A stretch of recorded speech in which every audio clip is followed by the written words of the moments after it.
Hello parents, this video is to guide you about how to download and pay fees using the new school software. Open the Play Store or App Store. Search for the MCB Parent Portal app.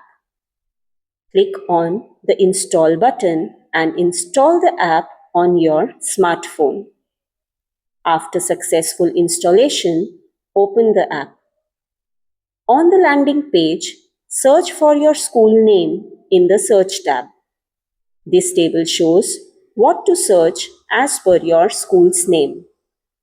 Once you select the school, you will be asked to enter the username and password. Kindly enter the username and password shared by the school and click on Login. Once you enter, you will see your child's details.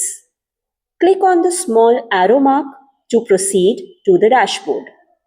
On the dashboard, you will be able to see the attendance record and the announcements shared by the school.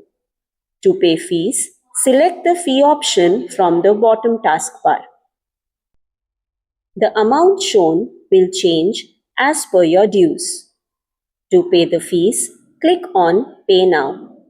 Select the installment that you wish to pay for and click on Make Payment.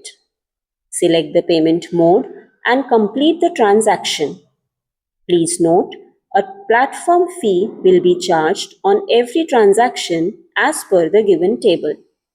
To view the receipts, go to the fee section and click on Transaction History. Find the transaction for which you need the receipt. Click on the small arrow as shown and click on Download Receipt. You will see the receipt as shown in the picture. Thank you for watching the video.